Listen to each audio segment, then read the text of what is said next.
नारी का आदर करे, इज्जत करे, और नारी को चाहिए कि वह अपने पति को भगवान के तुल्य रखे, माने पति की आज्ञा का पालन करना ही नारी का धर्म है, और अपनी नारी का सम्मान करना, आदर करना, उसके सम्मान में ठेस ना लगे, इस बात का ध्यान रखना पति का धर्म है।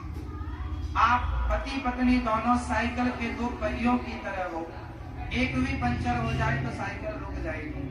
पति पत्नी दोनों में बताइए सबसे ज्यादा समझदार किसको होना चाहिए, पति को या पत्नी को? ज्यादा समझदार कौन हो तो गृहस्थी अच्छी चलती है? कौन? किसका समझदार होना जरूरी है, पति का या पत्नी का? हा? पति भी होना पड़ता लास्ट में।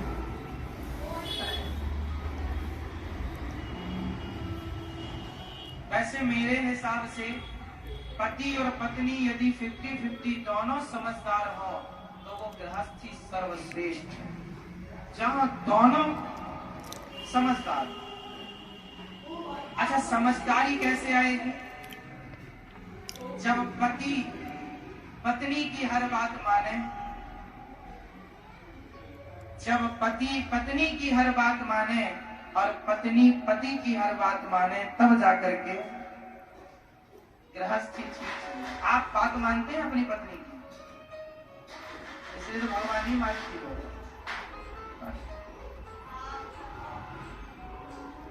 थोड़ा माना करो। आप मानते हो पत्नी की बात? आप पूरा मानते हो या नहीं मानते? बिल्कुल। आपके यहाँ क्या है? आप मानते हो? हाँ। आपका क्या है?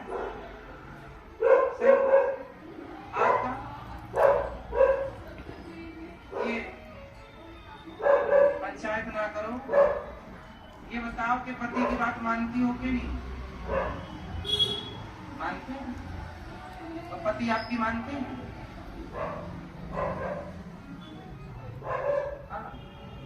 ये नहीं मानते, वो कह रहे नहीं मानते। आप मानते हैं इनकी बात, सारी बात? अच्छा, ये आपके कौन? ससुर जी। अच्छा, ससुर जी गवाही में बैठ गए हैं कि मानते हैं। अच्छा, ससुर और दामाद साथ में बैठे हैं। आप किसके पक्ष में? दामाद जी के, बेटी के, दोनों के? अच्छा, ऐसे रिश्ते दोनों को संभाल के चलना चाहिए। जिम्मेदारी दोनों की है। पति की जिम्मेदारी है रिश्ता निभाना, क्या पत्नी की जिम्मेदारी नहीं है रिश्ता निभाना? अच्छा, आज मुझे आप एक छोटी सी बात पूछ रहा हूं, छोटा सा प्रश्न है, उत्तर दीजिए। ये गृहस्थी टूटती कैसे है? ये पति पत्नी के रिश्ते टूटते कैसे हैं? किसकी गलती से टूटते हैं? पति की गलती या पत्नी की गलती? बताओ, किसकी गलती से टूटते हैं, पति या पत्नी?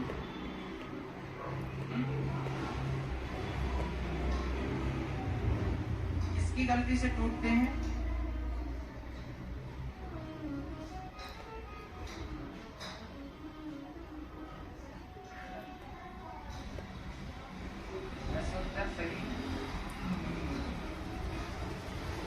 पति पत्नी के रिश्ते टूटते हैं तो सिर्फ सास की गलती से, सास ससुर की गलती से।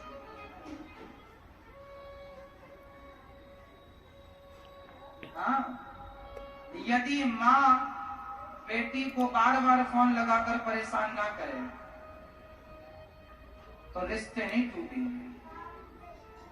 अच्छा, होता क्या है? देखो, शुरुआत कहां से होती है? बेटी सबको प्यारी होती है और सास मतलब बेटी की माँ फोन लगाती है, बेटी ठीक हो, सब ठीक, अच्छी बात है। पर रोज रोज आप 1-1 घंटे बात करें तो एक दिन पति कह ही देगा कि घंटे भर किससे बातें कर रही हैं?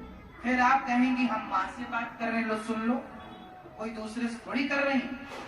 अच्छा, माँ से ही कर रही हो तो रोज रोज घंटे घंटे क्या, घर के काम संभाल लो, जिम्मेदारी यहाँ की निभाओ, या तो हमें अपनी माँ से बात नहीं करने देती। फिर पति को गुस्सा, तो जा माँ के पास ही रहना, यहाँ क्यों आ गई? इतना कहना हुआ कि पत्नी लाल हो गई। अब मैं जा रही हूँ, माँ ये कह रहे माँ के पास चले जाओ। मेरा माँ और नमक मिर्ची लगा के, अच्छा तो कह दो दामाद जी को कि हमें कोई बोझ नहीं लगती, बेटी आ जा। लो भैया बेटी चली गई। बेटी चली गई और माँ ने कहा जाने की जरूरत नहीं है, दामाद जी जब तक नाक रगड़ते नहीं आएंगे मैं नहीं भेजूंगी। अब पत्नी और सास दोनों ने मिलकर प्लान बनाया कि दामाद जी की नाक रगड़वाएंगे। फिर फोन आया दामाद जी, सासू माँ कैसी हैं? अच्छी हैं, क्या काम? हाँ वो पप्पू की अम्मा कहाँ है? तुम्हें क्या मतलब?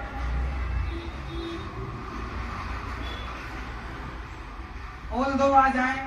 नहीं आएगी, नहीं आएगी, बड़ा अपमान करते हो हमारी बेटी का, नहीं आएगी। महीना हो गया, 2 महीना हो गया। पुरुष को लगा कि केवल नारी का ही सम्मान है, मेरा भी सम्मान है, नहीं जाऊंगा मैं। वो कह रही है मैं नहीं आऊंगी, ये कह रहा मैं नहीं जाऊंगा। अब बताओ इन दोनों में समझदार कौन है? पत्नी कहती है मैं नहीं जाऊंगी, पति कहता मैं नहीं आऊंगा तुझे लेने। अब समझदार कौन है ये बताओ? बात कुछ भी नहीं थी, फिर भी आपने गलती किसकी है? इस पति पत्नी के झगड़े में किसकी गलती है? ये ब्रह्मा जी से पूछा जाएगा तो वो भी नहीं बता सकते। पति पत्नी के झगड़े में किसने पहले गलती की, ये कोई नहीं बता सकता। पति कहेगा मैंने नहीं की, पत्नी कहेगी मैंने नहीं की। इसलिए मैं ये कहूंगा आप दोनों ही गलत नहीं है, दोनों सही हैं। पर आप ये बताओ कि आप दूर चले गए, बात बंद कर दी, क्या एक पत्नी का यही धर्म है कि तुम अपने पति को अपनी सास, अपनी माँ के आगे, अपने भाई साले के आगे उसे जलील करने ससुराल बुलाओ, नाक रगड़, हाथ जोड़ के भेज दो तब जाएंगे? क्या एक पति का अपमान कराना क्या ये नारी के लिए शोभनीय है? वो आपका